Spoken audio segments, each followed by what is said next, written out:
شريك له وأشهد أن محمدا عبده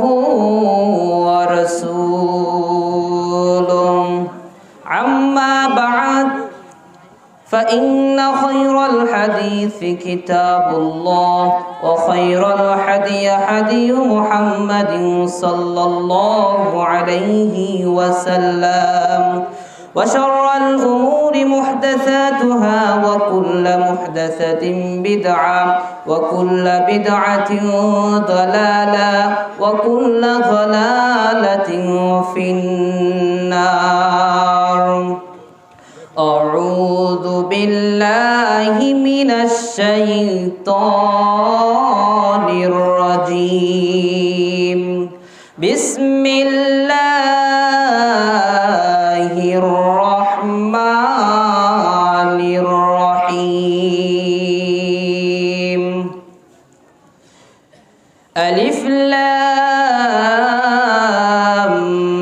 ميم ذلك الكتاب لا ريب فيه هدى للمتقين إلى آخر آية. وقال تعالى في شان حبيبه صلى الله عليه وسلم عن علي رضي الله تعالى عنه قال قال رسول الله صلى الله عليه وسلم من سلم المسلمون من لسانه ويهدي متفق عليه. الحمد لله شهادة الله لا إله إلا الله وأشهد أن محمدا عبده ورسوله. হে রাসূল তোমাকে ভুলি আমি কেমন করে, হাজারো ব্যথা বেদনার পরে ফিরে আসনি তুমি আপন ঘরে, দিনের আলো তুমি সরিয়ে দিতে চলে গেলে মদিনায় মক্কা ছেড়ে। হে রাসূল তোমাকে ভুলি আমি কেমন করে, হে রাসূল তোমাকে ভুলি আমি কেমন করে।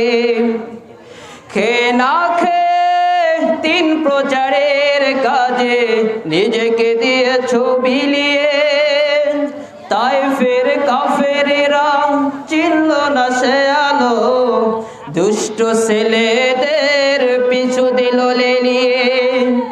খেয়ে না খেয়ে তিন প্রচারের কাজে নিজেকে দিয়েছো বিলিয়ে, তায়েফের কাফেরেরা চিনল না সে আলো, দুষ্ট ছেলেদের পিছু দিল লেলিয়ে। পাথরের আঘাতে কত বিক্ষত হয়ে সারা শরীর থেকে রক্ত ঝরে। হে রাসূল তোমাকে ভুলি আমি কেমন করে, হে রাসূল তোমাকে ভুলি আমি কেমন করে। আলহামদুলিল্লাহ, সমস্ত প্রশংসা সেই মহান রব্বুল আলামিনের জন্য, যে মহান রব্বুল আলামিন আমাদেরকে এরকম এক জান্নাতের বাগানে বসে কোরআনের আলোচনা শোনার এবং আমাকে বলার তৌফিক দান করলেন। সেজন্য সেই মহান রব্বুল আলামিনের দরবারে আমরা কালিমাতুশ শুকর আদায় করি। আমরা সকলেই বলি আলহামদুলিল্লাহ। এই আওয়াজে কাম হবে না, আলহামদুলিল্লাহ তারপরও হচ্ছে না। এই আলহামদুলিল্লাহর মর্তবা কি আমরা জানি? আল্লাহ রাসূল সাল্লাল্লাহু আলাইহি ওয়াসাল্লাম বলেছেন তামনাউল মিজান। এই আলহামদুলিল্লাহ যে একবার পাঠ করে এই আলহামদুলিল্লাহ মিজানের পাল্লাকে ভারী করে দেয়, বলুন সুবহানাল্লাহ। শুধু এতটুকুই নয়, শুধু এতটুকুই নয়, আল্লাহ রাসূল সাল্লাল্লাহু আলাইহি ওয়াসাল্লাম বলেছেন, যে ব্যক্তি একবার আলহামদুলিল্লাহ পাঠ করে জান্নাতের মধ্যে একটি বৃক্ষ তৈরি করে দেওয়া হয়। কি তৈরি করে দেওয়া হয়? বৃক্ষ মানে গাছ তৈরি করে দেওয়া হয়। আল্লাহ রাসূল সাল্লাল্লাহু আলাইহি ওয়াসাল্লাম বলেন, এই যে গাছটা তৈরি করে দেওয়া হয়, এই গাছটা তৈরি করা হয় জান্নাতের মধ্যে, এই গাছটার এত বড় ছায়া থাকে, এত বড় ছায়া থাকে যে একটি দ্রুতগামী ঘোড়া যদি এই গাছের ছায়াটাকে অতিক্রম করার জন্য 1000 বছর যদি দৌড়ায়, তারপরেও এই গাছের ছায়াটাকে অতিক্রম করতে পারে না। তাহলে চিন্তা করেছি আমরা এই আলহামদুলিল্লাহ কত বড় মুজিজা রয়েছে। তাই আমি আপনাদেরকে বলতে চাই, অন্তরের স্থল থেকে আকাশ বাতাস মুখরিত করে আমরা আরো একবার আলহামদুলিল্লাহ পাঠ করবো। বলুন সকলে, বলি আলহামদুলিল্লাহ। অতঃপর দরুদ পড়ি সে মহান নেতার প্রতি, যে নেতা আমাদেরকে এনে দিয়েছেন সঠিক দিন। আর এই দিন যদি আমরা না পেতাম, আজকে আমরা সকলেই অন্ধকারের মধ্যে নিবজ্জিত থাকতাম। বলেন ঠিক কিনা? সেজন্য সেই মহান নেতার প্রতি আমরা শান্তি কামনা করি। আমরা সকলে আল্লাহুম্মা সাল্লি আলাইহি আল্লাহুম্মা বারিক আলাইহি। সম্মানিত উপস্থিতি, আমি আপনাদের সামনে সূরা বাকারার প্রথম একটি আয়াত তেলাওয়াত করেছি। আল্লাহ সুবহানাহু ওয়া তাআলা এই আয়াতের মধ্যে বলে দেয় আলিফ লাম মিম, এর অর্থ আল্লাহই ভালো জানেন। আল্লাহু আ'লামু বিমুরদিন, যালিকাল কিতাবু লা রাইবা ফি, এটা এমন এক কিতাব যার মধ্যে কোনো সন্দেহ নেই, কোনো সন্দেহ নেই, লেশ নেই সন্দেহের, এমন একটি কিতাব। এই কিতাবের এমন একটি কিতাব যার মধ্যে কোনো সন্দেহ নেই। পৃথিবীর মধ্যে হাজারো হাজারো কিতাব রয়েছে, কোনো কিতাবের মধ্যে কিন্তু লেখা নেই এই কিতাবের মধ্যে কোনো ভুল নেই। আছে নাকি? কথা বলতে হবে, আছে নাকি? নেই। তাহলে এই কিতাবের জ্ঞান দরকার আছে কিনা? অবশ্যই রয়েছে। আজকে সমাজের মধ্যে কোরআনের জ্ঞান বাদ দিয়ে মানুষ দুনিয়াবি জ্ঞান নিয়ে ব্যস্ত রয়েছে।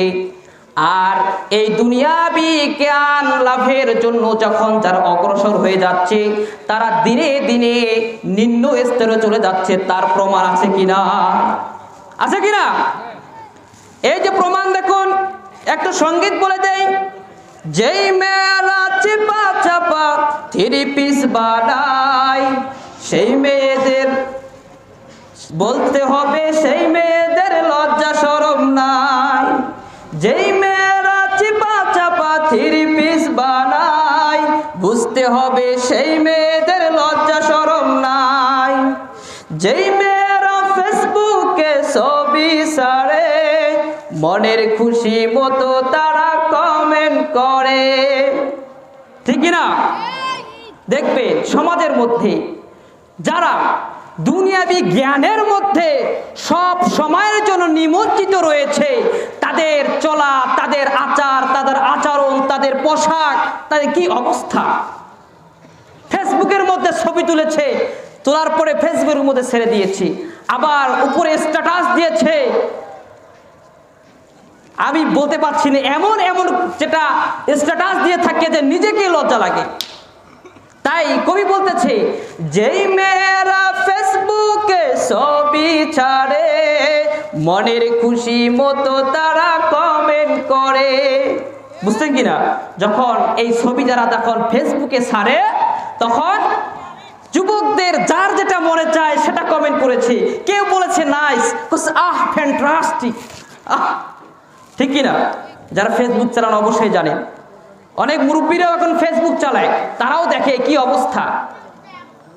আবার দেখবেন এই শ্রেণীর নারীরা আবার কি কাজ করে থাকে জানেন?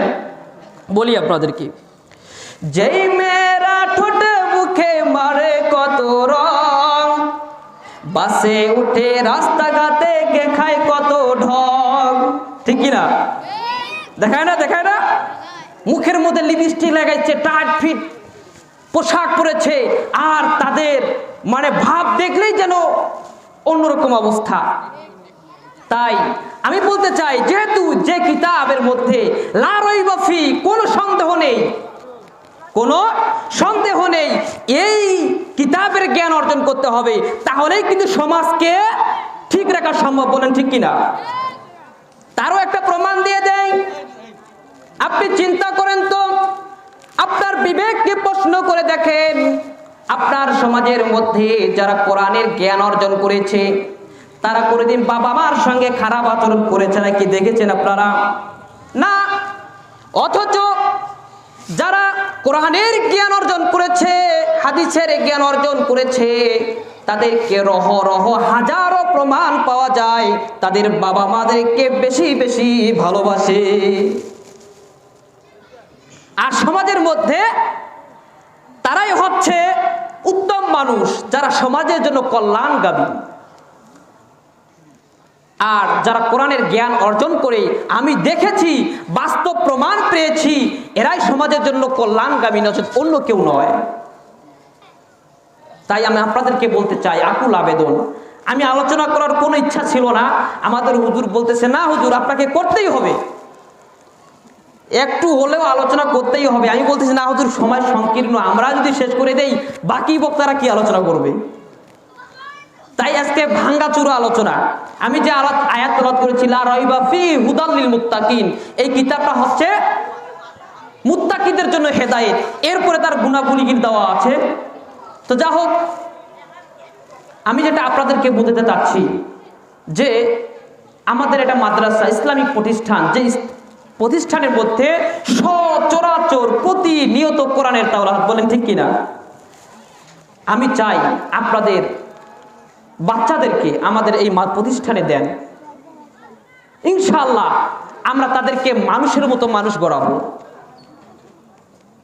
আমাদের এখান থেকে প্রায় 17 সালে, আনুমানিক 17 সালে এই মাঠেই মাহফিল হয়েছিল। আর যে বক্তা আমরা এবার আনতেছি, মুফতি মীর মুয়াজ্জেম হোসেন সাইফি, কলকাতা, ভারত, সে বছর তিনি এসেছিলেন। আর যে আমাদের ছেলে যে আলামিন, সে তাকে পাগড়ি দেওয়া হয়েছিল এই মাঠের মধ্যেই, তার আলোচনা আপনারা শুনলেন। তো আমি চাই যে আপনারা আপনাদের ছেলে মেয়েদেরকে মাদ্রাসায় দেন, ইনশাআল্লাহ এর থেকেও আমরা উন্নত মানের শিক্ষা দিয়ে তাদেরকে সুশিক্ষা শিক্ষিত করবো ইনশাআল্লাহ। তা আপনারা দিতে চান কিনা? ইনশাআল্লাহ, ইনশাআল্লাহ। এই আশাবাদ রেখে আমি আমার সংক্ষিপ্ত বক্তব্য এখানে শেষ করলাম।